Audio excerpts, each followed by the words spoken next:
welcome to EAZ. I'm Lindsay Hoffman, and joining me today is New York Times best-selling author Gregory Maguire. Hi there. He's here in Arizona to talk about his fourth and final volume of The Wicked Years.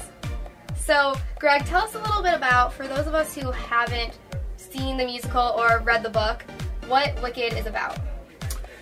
Wicked takes the story of the Wizard of Oz and retells it as if it has never been told before, but not from the point of view of that arriviste Dorothy from Kansas, but rather from the point of view of the green-skinned witch whose sister is killed by Dorothy's house when it crash lands in Oz. The witch is named Elphaba, and she has a whole life before Dorothy gets there, from the time she's born as a green-skinned baby up until the time Dorothy comes as a paid political assassin to do her in. Yeah, it's a little bit different from what we know of The Wizard of Oz. So what's going on in this book? Who is telling this story? This novel, which is the fourth and final one in the series, is called Out of Oz, and the story takes place about 20 years after Dorothy does in The Witch. But Dorothy is back. Another calamity has brought her out of the world in which she lives. She clearly lives in a very dangerous universe, and deposited her back in Oz, where she's put on trial because the political winds have changed, and suddenly those old mean witches are conveniently repositioned as martyrs, and Dorothy is put on a show trial. Well, that sounds pretty funny. If people have only seen the musical and not read any of the books, what are they going to find in your books that's different than the musical? Well, the musical takes all its ideas from the novel, but it shrinks them and makes them a little bit more palatable. The books are more complicated.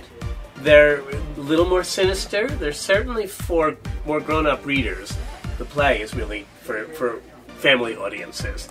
If you have not read Wicked the books, and you go the Wicked the novel, and you continue to look at the other books, you will find that Elphaba and Fiyero have had a son, a 14-year-old son. He never makes it on the stage. He doesn't have his own number, but he's a main character through the remaining 3 books. Where do these ideas come from? I think that I have been clinically demented for most of my life.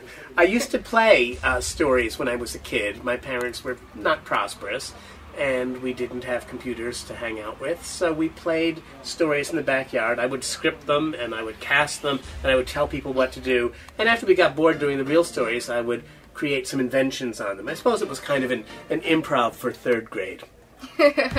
Well, what's next for you now that the Wicked volumes are over? I intend to fall flat on my face and rest for about 2 years. This has been a long and arduous job. Indeed, to write Out of Oz, which is 550 pages, I had to read the first 3 books and chart them, and that took a whole year. It was like doing research on my own work in order to make sure I got all the facts right. I'm very exhausted, and it is time for me to give my brain a little bit of a rest. You're going to go on a trip to Oz. Yes, right. I'm gonna No, take them, not Oz, take the O off it. It'll just be the ZZZZZ. That's where I need to be. Sweet. Well, that sounds really good. And if you're a fan of the musicals, then you're in luck, because Wicked the Musical is coming to ASU Gamage February 15th to March 11th. Tickets go on sale November 28th. You can find them at asugamage.com. Thank you for talking with us, and I've got my book, so if you sign it really quickly. I'd be delighted. Thank you. So, thank you for watching EAZ. You can check out our blog online. Be sure to subscribe for what's going on in Arizona. I'm Lindsay Hoffman.